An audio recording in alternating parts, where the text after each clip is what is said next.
Israel Adesanya versus Joe Pyfer is upon us this Saturday, guys. And I have a gut feeling this Saturday is going to be a prize. I made a breakdown video Monday. I had them lost, a real disguise. I really thought I was going Pyfer. Open the bag and fill the fries. Because April 1st, a week away. But still today, I fooled you guys. Yeah, baby. Yeah. All right, man. Guys, I know we're going to talk about the main event when the main event comes up. But I'm going to just say, guys, check on the curse. The curse has been done. It's been lifted. So I'm going to give you guys my brutally honest take on this whole card. Now, I'm telling you right now, I'll go 100%. You know, I don't know who you've been hearing things from or what you've been hearing from certain people, but I'm here today to go completely 100%. Starting off with Thainara versus the bot Brunus Brasil. I was about to say Bruno Silva, but Bruno Brasil is like very good at being bad, and that's kind of what I expect from her to in this fight card. Thainara kind of like goes in there. She actually wins fights, and then she like does a little twerk emo. And I'm not gonna lie, I don't want to spend too much time talking about this. I just feel like on the feet, Bruno Brasil is way too tentative to even compete with Thainara. I think it's gonna be a pretty easy fight for Thainara, who knows how to strike pretty decently, and is gonna be more active on the feet with Brasil. And then in addition to the fact that Thainara can wrestle, I will say Bruno Brasil has pretty good takedown defense from what I remember, but if she does get taken out by Thainara, she's just gonna have too much moving parts to worry about. So I think Alexia is gonna get it done pretty easily. And when she does get people down, she typically like controls them for a good amount of time. So I think Alexia is an easy pick for this one. So I'm definitely going her to smoke Bruna Brasil. Next up, Ricky Simón versus Adrian Yanez. This one's weird because they're both kind of mid fighters to me. Once upon a time, Adrian Yanez was that guy, but I feel like he's been going through like a little bit of fraud checks. He's been struggling a little bit.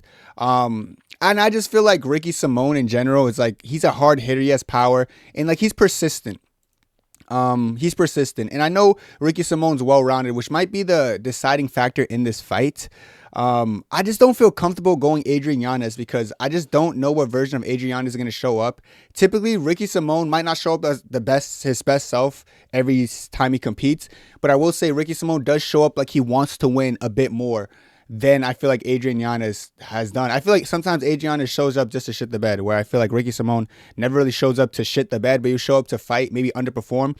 But I feel like Ricky Simón is a more consistent fighter to trust in a card like this, so I think I'm going to go Ricky Simón by points for this one. He also could chin Yanez, but I'll go Ricky Simón by points. Next up, Navajo Stirling versus Bruno Lopes. Now, both of them, let me just say this. Bruno Lopes, I thought it was good until his last fight. Like, he looked a little bit just washed and chinny and ugly, and just he doesn't take shots well.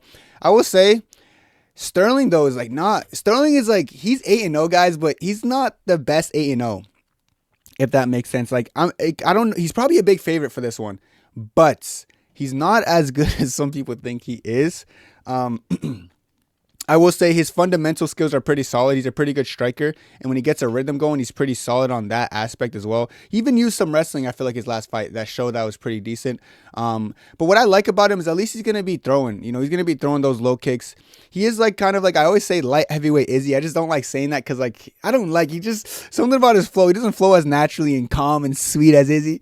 Sterling's cool though. I like him. And I reckon he should go in there and actually beat Bruno Lopes, who might just be a little bit too inactive in the hands and in the feet and the striking to get Navajo Stirling. He can catch Navajo Stirling because Sterling's chin does be a little bit in the air.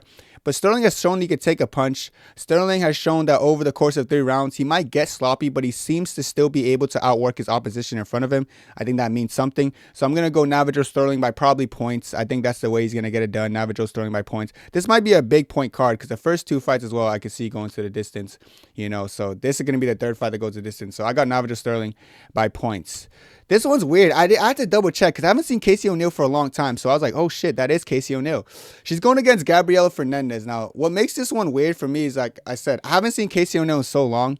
I think 2024 is the last time O'Neill fought, like beforehand, and she won. And she's good. Like I think she beat Luana Santos, who's on like a little bit of a streak now, back in 2024. But like there's so much time that's passed. And Gabriela Fernandes has been winning, I feel like lately, especially lately, even as a huge underdog some of these times. So this is going to be an interesting fight. It really depends on what version of Casey O'Neill we see. I will say Casey O'Neill not fighting in such a long time is making me like steer away from her. There was a point people were talking about Casey O'Neill like she's the next best thing, like future champion, and she's good. She's a good striker from Scotland. You know, one of Scotland's only decent fighters. One of Scotland's only decent fighters. Like, yeah, dude, Paul Craig's badass. Nah, I don't know, man. This one should it's close because I just don't know what version of Casey O'Neill. If Casey O'Neill's been active, I would actually pick her in this fight. But I feel like her lack of activity is leading me not to pick her. Like, you can't come back in like 2 years. I know she fought towards like the end of 2024, but you can't come back after a long period of time when I'm pretty sure Fernandes has fought twice since the last time she fought, you know, and like recently as well. Like, she fought late 2025, you know. So I think I'm going to lean Gabriela Fernandes for the win. I think Casey O'Neill, like I said, I can't lean someone who's been inactive. So I got to go Gabriela Fernandes for the win. Moving on. Next, we got Marcin Tybura versus Tyrell Fortune. Now, Tybura's last performance was one of the worst performances I've ever seen in my life. Like, I remember Tybura just kind of going in there and doing nothing. Like, he just stood there like a fucking, he stood like a cow. I don't know what fight technique he was trying to do or like what his game plan was, but he looked goofy to me. He didn't look like he wanted to fight. So, off of that reason alone, I can't go Tybura again, dude. I feel like he's on the decline. Like, he shows up for a paycheck most of the time now. So, that's why I think Tyrell Fortune is going to get it done. Don't even know much about him. Like I said, I don't trust Tybura. Not after that last performance where he looked like he just wanted to give up on himself. So I'll go Tyrell Fortune for the win. Next up, we got Chase Hooper versus Lance Gibson Jr. They're both coming off of losses after recent fights. Honestly, this one, Chase Hooper looked a little bit too like his chin was too high in the air in his last fight. To a point where it kind of threw me off. I remember it threw me off, you know. But I don't know what Lance Gibson's going to bring for me to like not trust Chase Hooper. I don't know. Like, maybe Lance Gibson's going to bring a little bit of power that I should be worried about, but I don't think that's enough for me to go against Chase Hooper. Chase Hooper did look pretty bad his last fight, though. I remember, like, afterwards kind of being surprised about how bad he looked. I was like, that doesn't look like how Chase Hooper usually looks. He looked a little bit green on the feet and a little bit too hoppity. Of course, I'm sure he's going to want to get the fight to the ground quick as possible now in this fight because he was playing on the feet a little bit too much. You know, but like the thing about Chase Hooper, when he gets rocked and he goes for takedowns, he looks so goofy trying to score the takedown. Like I hate it so much. So I think he needs to just shoot early and like he needs to shoot behind his striking. You know, I think that could be enough to get it done against Lance Gibson. I'm really not that confident in this fight. I'll be real. Like Chase Hooper's last fight, it looked like old Chase Hooper, where his striking just looked horrible. There was a point where Chase Hooper's striking looked improved. I remember a fight I was very impressed with it. But now it seemed like his last fight, he looked back like the Chase Hooper I was scared of. And like I was like, yo, he's kind of trash in the striking.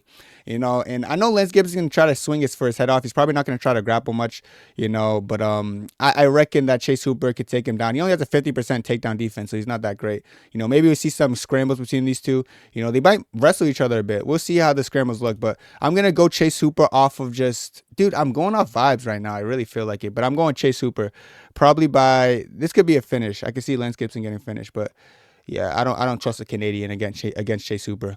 All right, okay, this one's a decent one over here. Ignacio Bahamondes versus Taufik Musyaev. I think this is one of those fights that are supposed to be won. I feel like this is a supposed to win situation for Ignacio Bahamondes. Hope he does not pull like a Zell Huber where he kind of goes in there and just looks trash. But I feel like Bahamondes is just going to be a better striker. I don't know why the stats are incorrect for Taufik. It's all good though. But I do reckon that Bahamondes, even though he's coming off a loss, he'll probably go in there and use his size. Hopefully, I'm saying hopefully, use his size to his benefit and go in there and kind of put it on Taufik. He looks like he's seemingly a lot better. There's something about these 155ers, these longer, taller 155ers who like start sucking out of the blue, or like they have like a good fight and then their next fight they look unrecognizable. I hope Ignacio's not going to pull one of those against Taufik and go in there and get embarrassed. But I do think Ignacio Bahamondes should beat the Aspergian. What I think I said his nationality right, but I do reckon that Bahamondes should get it done. I trust him, man. He's still a slick striker. He's talented. So I figure he should have the skill set to get it done against Taufik. We'll have to see. Maybe Taufik's going to mix in the wrestling, but we'll have to see what happens. Because if it's striking only, I know Bahamondes is going to get it done surely. Moving on. We got Terrence McKinney versus Kyle Nelson. Now, I talked to Terrence McKinney, you know, not face to face, but during do a little stream thing off. We did something off stream. I talked to him, and he literally told me at a point that sometimes he just goes into fights and just fights and doesn't care what happens and kind of just gives it all his first round. And I was telling him like, dude, that's not a good idea, you know, like why can you not do that so I can know when to put money on you or not? And like he said, no, trust me, bro, my next fight is gonna be the one. I'm trusting Terrence McKinney. This is just me trusting him from talking to him. This is like, I'm telling you right now, that's the only reason I'm trusting him here. You know, and even then, he should be Kyle Nelson, in my opinion. Kyle Nelson's one of those people you should go in there and like kind of put it on Terrence McKinney. Terrence McKinney, put it on him, bro. First round, you should put it on him. He's probably going to come and try to kill you too, because like Kyle Nelson is a finisher as well in his own aspect. So I feel like they're putting him against Terrence McKinney to see who gets the finish. I don't think this fight goes a distance. You know, McKinney's kind of notorious for going in there like chinning someone or getting things done, or he's kind of going to go in there, give it his all, maybe have some moments and then get finished. Either or, I think Terrence McKinney gets it done. I'm going to say by finish, maybe by KO or sub, probably by KO. I think McKinney has heavy hands. He's quick. He's fast. So I think McKinney gets it done. And I'm trusting his word. He told me to trust him. I am trusting him. So moving on from that, Manzur Abdul Malik versus Yusri Belgaroui. Now, Abdul Malik coming off a win. Guys, I've always thought this about Abdul Malik. He's talented, but he's not that great. Like, he's not that great. He's kind of like that Frenchie, that other Frenchie who just got fraud checked in the last card. I forgot his name. But he's talented, but, like, talent is not enough to win. Whereas Yusri is coming off that win against Bekov, you know. And that fight surprised me, man, because, like, Bekov, I was expecting him to take down Yusri Belgaroui and kind of take him down and maul him, but that wasn't the case. So his takedown defense looked amazing. That's the problem with this fight. Now, Abdul Malik used to be he's used to being the taller, longer guy. He's not going to be the taller guy. He's actually has a half an inch advantage in reach because he has like fucking ape arms, orangutan arms. But then again, 6'6" for Yusri. Like, and it's hard to stand with Bulgari, man. He's going to be using his length well. And then if you try to mix it up, he's not easy to take down. He might be a little bit easier to hold down. But even then, I remember against the fence, he was getting up every single time with Bekov. Of course, Bekov's strong and like he's a better wrestler on paper than Abdul Malik. Abdul Malik hasn't wrestled before. You know, his takedown accuracy about 50%. It's not that great, you know. So it's going to come down to, like, is Abdul Malik going to be how he usually is and kind of stay on the outside, try to find his striking moments? Because I just don't think that's going to work against Belgaroui. He's just a way better kickboxer. So I think Belgaroui gets it done. I guess this is, I don't know the odds for this. I'm assuming it's pretty close. Probably Abdul Malik's a slight favorite. But I do think Belgaroui gets it done, man. That length, that size, and that striking ability, and that takedown defense, a little bit too much for Abdul Malik, in my opinion. So I do think Abdul Malik might adopt a different game plan where he tries to wrestle a bit more, but it's not going to go to his benefit. Give me Belgaroui by points. Moving on. This is an interesting one. Julian Erosa, who's actually not bad, but he is coming off that loss. He's been kind of sloppy lately. Versus Larian Douglas. Now, this guy literally reminds me of Topuria. Like, his Dana White Contender Series fight looked exactly like Topuria. Like, he was like the more Brazilian version of Topuria. He had the high guard. He had the speed. He had the power. Man, oh, man. And Erosa be getting caught sometimes and wobbled and stuff. He's not going to want to get caught by this dude, man. I think Douglas is going to put it on him. I think Douglas by KO. Man, I think Douglas gets a KO over Julian Erosa. Erosa's pretty solid. Like, he's solid against, like, people who, you know, are all right, you know. But if Erosa hits flow state, he's pretty good. But I just don't think Erosa gets it done against Douglas, man. Douglas is a little bit too hard hitting. He's too much of a force to be reckoned with. I just have a hard time seeing Douglas not get a knockout victory against Erosa. So I see Erosa going to sleep against Douglas. Give me Larian Douglas, the Brazilian Ilia Topuria. Moving on. The retirement fight of Chiesa versus Nico Price. I don't know why it isn't clicking. I don't know if the fight got cancer or something. It usually clicks and expands. But Chiesa versus Nico Price. This is Chiesa's retirement fight. Nico Price is not all that. Nico Price is just Nico Price, literally, who's usually when you see Nico Price in a fight, they're doing it in a fight to hype someone up or like give someone a win. They're trying to give Michael Chiesa a good send-off. I reckon Michael Chiesa is showing up. Even though some people, when they retire, they have 1 foot out. I think Michael Chiesa might have 1 foot out, but he's going against Nico Price. So that's like, oh, wait. This is not like I'm retiring going against a fucking killer who's a young buck. I'm retiring. I mean, they just gave me Nico Price. I have to fucking get this win, you know, for my last fight. So I think Chiesa gets it done via retirement aura. He probably finishes Nico Price, if not points. Probably goes to points now that I think of it. Chiesa doesn't really chase finishes as of lately. I think it might be a little bit of a boring fight as well. Stalemate, maybe some grappling by Chiesa against the fence. I think Chiesa gets it done by points, though. I'm going to go Michael Chiesa. Next up, Alexa Grasso versus Macy Barber. Chat, Alexa Grasso is so interesting to me. She's a bit overrated to me. I gotta be like fully transparent. She's a bit overrated. Macy Barber is all right too. I don't think Macy Barber is all that. I think she's a bit overhyped in her own avenue as well. But chat, that little like high guard Mexican style, bro, that shit died. That shit doesn't work anymore. Moreno doesn't work for Moreno. Doesn't work for Grasso. Doesn't work for Irene Aldana no more. Like they need to adapt, man. And Grasso is just not. She's not at the point of her career she's gonna adapt. Her takedown defense is kind of She has good submissions off her back and stuff, but her takedown defense pretty mid. Her striking pretty low output at times. She kind of just has a high guard up while she gets jabbed in the face. I just think it's a tough night for Alexa Grasso. I think she gets beat up by Macy Barber. It's a WMA fight, but I am pretty confident in Macy Barber getting it done. I just don't think Grasso's all that. Even her wins against Valentina were so fluky, man. But yeah, I think Macy Barber should get it done fairly comfortably. I think on the feet, she's going to have the better striking, the better movement, like way better movement. Grasso doesn't move well. She kind of just high guards, lets her leg be kicked and stuff. This Mexican style kind of died. Like people are starting to lose now, you know. And Grasso doesn't even have that stupid switch punch that stupid ass Moreno does. Like, I mean, ducks his head and just switch punches, you know, the Kai Car fans special. But yeah, Grasso's probably going to get outpointed, get frustrated, like try to walk forward, maybe get taken down a couple times. I just think Macy Barber masterclass is incoming. So give me Macy Barber by points, probably by points. Which brings me to the main event of the evening. Now, you guys already saw my one video on this. And everything I said in that breakdown leading up to it was true. Every single pro, every single con. I do think Joe Pyfer is Izzy's hardest fight. I do think these kickboxers tend to struggle with boxers who have good 1-2s down the middle. Guys, Pyfer has a crazy rare hand. Pyfer has the ability to one-punch Izzy, chat. Now that the curse has been displayed, yeah, people on like Twitter like posted, "Oh, can he pick Pyfer by KO?" And everyone's like, "Oh my God, no way, can he pick Pyfer?" Now that that's all being pushed, I do think the Nigerian curse is in effect. I don't need to sacrifice my pick rate for this. Like, there's no way I was gonna actually sacrifice my pick rate. Like I said, I have a pick rate. I'm the best main event picker this year. Going Pyfer, I knew would have destroyed my pick rate. I had to make the video, chat. I just felt like there was something. I had to have a posted video of me saying Pyfer's going to win. You know, even though in that video I kind of made it obvious that I wasn't really going to go put money on or anything on Pyfer, I said Pyfer's going to win. Israel Adesanya is going to beat Joe Pyfer on Saturday. I'm going to just say it straight up. You know, this is my official pick. Yes, Israel Adesanya is going to beat him, guys. I could not. That video was kind of hard for me to make, you know. Like, dude, I'm telling you, when I was in the middle of reading that video and I knew I got to the next slide, I was like, I got to, like, say this, man. It kind of pained me to say, but I felt like I had to have something of it, chat. I don't care. Like, it sounds like, what's it called? Someone's gonna say, "Oh, you're just being too superstitious." Like, no, I feel like I had to post something about it, chat. Like, it had to be said public, because I swear, if people just feel like you're overthinking it, but like, I think things like that matter. I can't explain why, but every single time it's happened, so I had to have something public of me saying it. But I really do think Israel Adesanya should get this done fairly easy, and I do think it might go the distance, guys. I just think when I say fairly easy, I want you guys to know this.